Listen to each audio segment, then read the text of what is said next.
Este conteúdo é livre para todas as idades.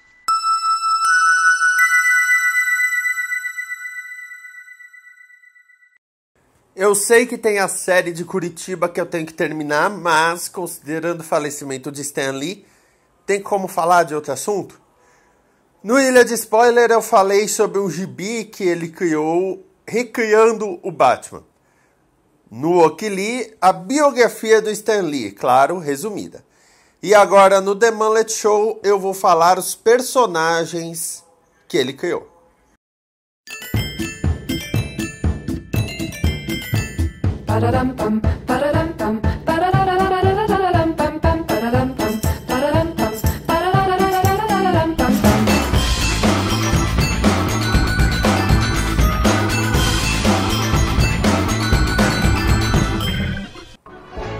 Nos anos 40 e 50, o Stan Lee teve sua produção basicamente focada em gibis de romance, gibis de terror ou mistério e principalmente gibis de monstro.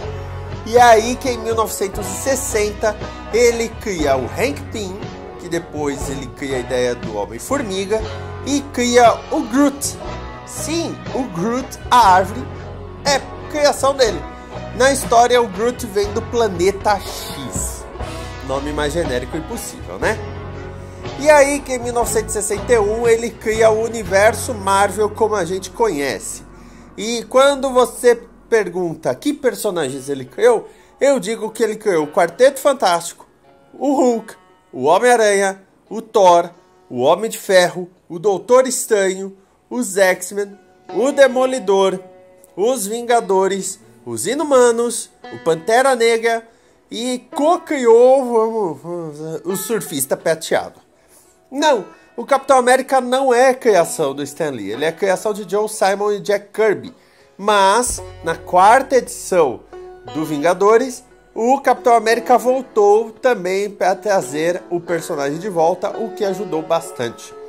Na verdade, esses gibis foram criados porque o Martin Goodman viu o sucesso de um gibi e aí pedia mais um. Por isso que, por exemplo, Amazing Fantasy, que teve a primeira aparição do Homem-Aranha, vendeu tão bem que o Homem-Aranha ganhou uma série própria logo em seguida. E esses personagens Thor, o Homem de Ferro, Doutor Estranho, eles participavam de títulos em que eles dividiam o título com outros personagens, porque a Marvel na época não podia lançar muitas revistas. Depois isso, é claro, lançou. Nos anos 80, o Stan Lee ainda deu mais uma contribuição para o universo Marvel, criando a Mulher Hulk. A Mulher Hulk foi criada porque o Hulk tinha o seriado e temiam que a CBS criasse uma versão feminina do Hulk no seriado e com isso tivesse os direitos sobre essa versão feminina. Aí ele correu e criou antes. Nos anos 90, a Marvel ainda lançou uma linha baseada numa ideia do Stan Lee, que é a linha do 2099. X-Men 2099, Homem-Aranha 2099, são todos baseados em ideias do Stan Lee de como seriam os heróis no futuro. Em 1998, o Stan Lee tem a Stan Lee Media com o Peter Paul. Se você quer saber quem é Peter Paul e principalmente o que ele fez, você confere lá o Okili para descobrir mais sobre esse canalha. Mas a Stan Lee Media lançou algumas séries que viraram até webséries e algumas até viraram desenho animado, como Seventh Portal e The Accuser. Seventh Portal, que é sobre um grupo de jovens que vão para outra dimensão enfrentar um mega tirano, e The Accuser, que é sobre um advogado paraplégico que ganha poderes, aí ele pode andar e tem uma marreta, lembrando muito Ronan, o acusador. Né? Tudo bem.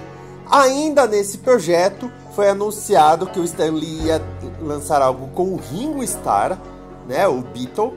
Ele lançou ainda The Drifter, que é sobre viagem no tempo. E o mais divertido é o Backstreet Project. Backstreet Project é uma ideia de lançar os Backstreet Boys como super-heróis. Na época eles estavam bombando. É como se hoje em dia eu ia falar One Direction, mas One Direction não existe mais para a glória de Jesus.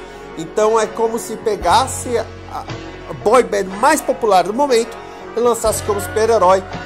Assim, um era ninja, o outro tinha super velocidade, um deles tinha o poder na bola de basquete. Mas foi Interessante isso. Por quê? Porque ia ser o primeiro gibi que o Stan Lee ia lançar online. Depois ele chegou a lançar pela Comic Crazy um serviço de assinatura de gibis online, mas era só de assinatura.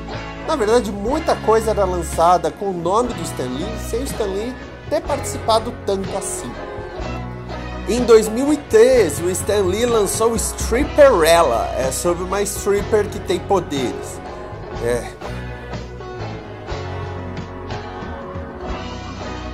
Dá uma tristeza, né? Pois é, a Stripperella foi criada sob encomenda para Pamela Anderson.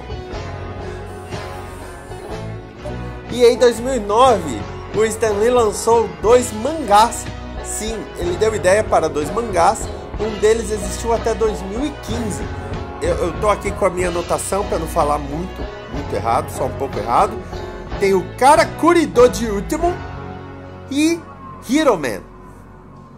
Esses 2 mangás foram lançados e duraram consideravelmente. Esses são os principais personagens do Stan Lee. Tem outros, mas que principalmente eram de títulos que tem o nome do Stan Lee. Nem tudo foi criado pelo Stan Lee, mas tem o nome dele para chamar a atenção. Na Marvel, quando eu falo de Demolidor, Homem-Aranha, Quarteto Fantástico, basicamente todos os personagens criados na Marvel até 65, 66 são criação dele, tá? Então nós estamos falando do Thor, do Loki, do Demolidor, mas também do Ben Urich, do Rei do Crime, do Homem-Aranha. Eu tô falando do Dr. Octopus, do Duende Verde. Todos esses são criação do Magneto, dos X-Men. Então, é muito mais amplo do que só falar dos heróis, tá? São os universos dos personagens, tá? Tirando, vamos lembrar, o Capitão América. Essa é uma pequena homenagem apenas, eu poderia falar muito mais. O Stan Lee é um nome que com certeza ficará na história como o maior criador de quadrinhos da humanidade. Então, Stan, Excelsior Forever. Muito obrigado e nós nos vemos semana que vem com mais um The Mullet Show. Até mais, amor e paz. E tenho dito.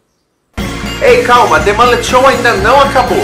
Quer dizer, esse acabou, mas tem muito mais. Espera mais 5 segundos para você assinar o canal e curtir mais The Mullet Show. Certo? Fui! Isso é legal. Isso é legal. Isso é legal. Isso é legal.